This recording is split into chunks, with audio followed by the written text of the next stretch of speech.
কখনো কি এমন হয়েছে যে আপনার আন্তরিকতাকে কেউ ভুল বুঝল, দুর্বলতা ভাবল? যখন পৃথিবীটা এমন হয়ে যায় তখন নিজের ভেতরের শক্তি খুঁজে পাওয়ার পথটা ঠিক কেমন হয়? আজকের আলোচনায় আমরা ঠিক সেই যাত্রার কথাই বলবো। শিখব কিভাবে নিজের মূল্যটা বুঝতে হয়। আর এই কথাটা দিয়েই বলা যায় আমাদের আজকের আলোচনার শুরু। পৃথিবী এখন আর হৃদয় দিয়ে সম্পর্ক গড়ে না, সম্পর্ক হয় মস্তিষ্ক দিয়ে। এর মানেটা খুব সহজ। সম্পর্কগুলো এখন আর আবেগের ওপর দাঁড়িয়ে নেই, দাঁড়িয়ে আছে লেনদেনের ওপর। এখানে আন্তরিকতার চেয়ে সুবিধার হিসাবটাই বড় হয়ে গেছে। তাহলে আসল প্রশ্নটা কি দাঁড়াচ্ছে? এমন একটা পৃথিবীতে যেখানে সব কিছুই হিসাব নিকাশ দিয়ে চলে, সেখানে সত্যিকারের শান্তি মিলবে কোথায়? চলুন, এই আত্ম-আবিষ্কারের যাত্রায় আমরা একসাথে সেই উত্তরটা খুঁজে বের করার চেষ্টা করি। তো চলুন, এই যাত্রার প্রথম ধাপে পা রাখা যাক। আর এই ধাপটা সম্ভবত সবচেয়ে জরুরি, নিজের মূল্য বোঝা। কারণ এমন একটা পৃথিবীতে যেখানে সবাই নিজের হিসেব নিয়ে ব্যস্ত, সেখানে নিজের কদর নিজেকেই করতে শিখতে হয়। অন্যের স্বীকৃতির জন্য বসে থাকলে কিন্তু চলবে না। কি অদ্ভুত একটা ব্যাপার, তাই না? আপনি যত বেশি আন্তরিক হবেন, যত বেশি সম্মান দেবেন, মানুষ উল্টো আপনাকে তত বেশি সহজলভ্য ভেবে বসবে। আপনার উদারতাকে তারা দুর্বলতা বলে ভুল করবে। ঠিক এই কারণেই অন্যের কাছে সম্মান খোঁজার আগে আয়নার সামনে দাঁড়িয়ে নিজেকে সম্মান করাটা ভীষণ জরুরি। আর দেখুন, নিজের মূল্য বোঝার বিষয়টা যখনই আসে, তখনই কিন্তু আমাদের সম্পর্কের কঠিন বাস্তবতার মুখোমুখি হতে হয়। কারণ বেশিরভাগ সময়ে আমরা এখানেই সবচেয়ে বড় ধাক্কাটা খাই। একবার শুধু ভাবুন তো সেই মুহূর্তটার কথা, যখন একটা সম্পর্কে নিজের গুরুত্ব বোঝানোর জন্য আপনাকে বারবার কথা বলতে হচ্ছে, চেষ্টা করতে হচ্ছে। এই চেষ্টাটা জানেন একটা ক্লান্তিকর চক্রের মতো, যেখান থেকে বেরিয়ে আসা প্রায় অসম্ভব হয়ে পড়ে। আর যখনই এমনটা হবে তখন আর কোনো দ্বিধা রাখবেন না। বুঝে নেবেন সেই সম্পর্কে আপনার আর কোনো জায়গা নেই। কারণ যে মানুষটা সত্যি আপনার কদর করে, সে আপনার কথার মতো আপনার নীরবতারও অর্থ বুঝবে। তাকে আলাদা করে কিছুই বুঝিয়ে বলতে হবে না। বিশ্বাসঘাতকতার আঘাত যে কতটা গভীরে যেতে পারে, তার জন্য আমাদের পৌরাণিক কাহিনীর দিকে তাকাতে হবে।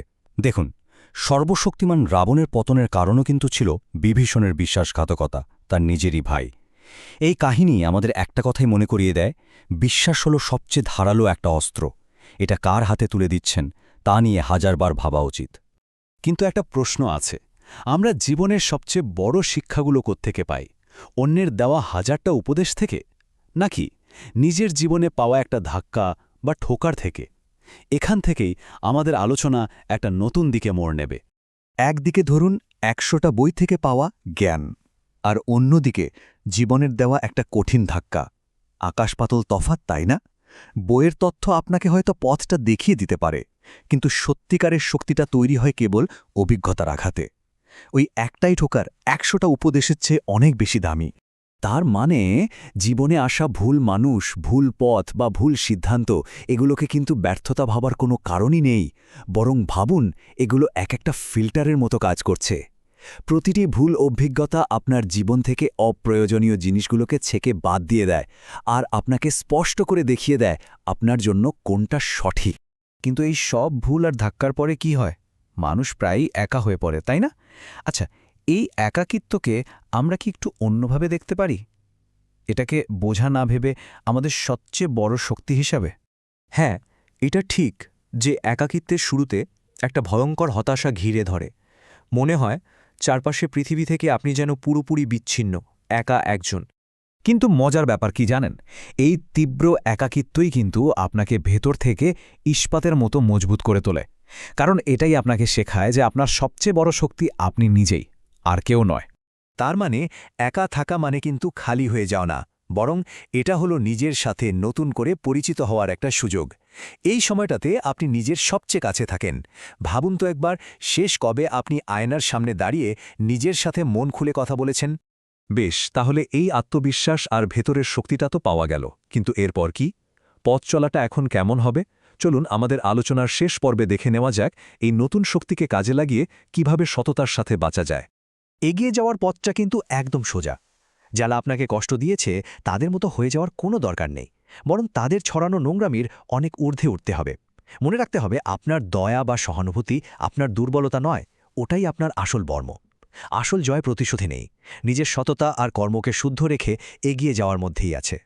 আর এই অবস্থাকেই বলে অভ্যন্তরীণ ভারসাম্য। সত্যি বলতে এটাই পৃথিবীর সবচেয়ে বড় শক্তি, যখন বাইরের কোনো ঝড়ঝাপটাই আপনার ভেতরের শান্তিকে এক চুলো নড়াতে পারবে না, তখন বুঝবেন আপনি সেই শিখরে পৌঁছে গেছেন। এই দর্শনটা আমাদের একটা খুব জরুরি জিনিস শেখায়, কখন গ্রহণ করতে হবে আর কখন ছেড়ে দিতে হবে।